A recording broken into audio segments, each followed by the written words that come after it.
Back here with my little sugar skull. Okay, I wanted to show you, I'm gonna stop with the black rose. I've got 3, and I've ended up over here on the side where I started.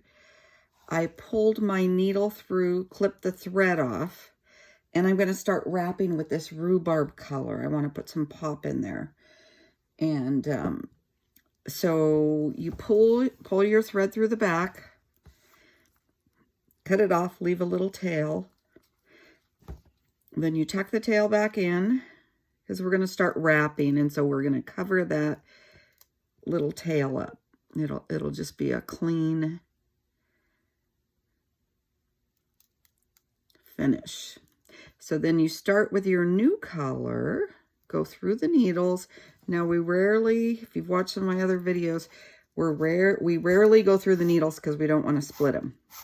But when you're starting and stopping a thread or tying off a knot, or there's a justifiable reason for doing it, you can do it. But just don't do it too much, because then you could split your needles, and then it's a pain to get it all fixed. So tuck this tail in. I'm starting with this new color rhubarb. Tuck the black tail in, and then we're just going to start wrapping. So we're going to wrap it with this new rhubarb color. I want to match the rose and her eyeshadow, and we want to make it pop. So at this point, we have black needles on here. But since you're wrapping and the needles aren't really going to show, it's silly to waste expensive black dyed pine needles, you know, because they're not going to show anymore. So we have to leave them in at this point. You can stop adding, but it'll get a little thinner. I don't mind wasting a little bit of them, or not wasting, you're not wasting, but using a little bit of them.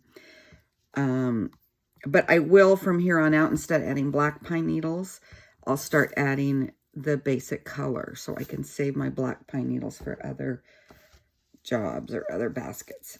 So we're wrapping. We get to that next thread. We're going to hook the wrap down. Let's see if I can turn so you could see it better.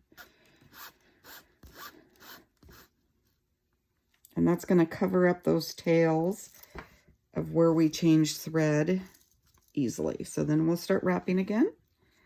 And we'll just wrap and go right around to the next thread.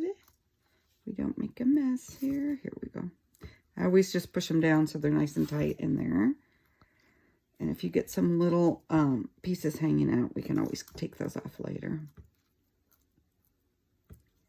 It's just fighting with me today. Stop it. I'm just gonna try to get this guy up there. So push it down in, push it down in, keep going. Okay, now we're to our next, I'm gonna pull that little piece off. We're to our next little marker, which is about 1/4 inch. See, there's a little, so I'll go back with some tweezers and pull that off. Go back down through your next thread. Hopefully I'm on the camera. Go back down through your next thread. Pull it tight. There you go. I'll get that guy out of there. So I'm just going to continue with rhubarb, and as I go now, I'm going to start adding, this basic needles, so that I'm not using up all my black. And we're going to end up, I'm just going to wrap the row clear around, at least put 1 row of the rhubarb, and that'll really make this rose pop and her eyeshadow as well. Okay, I'll show you a picture when it gets a little bit more complete, and we'll go from there.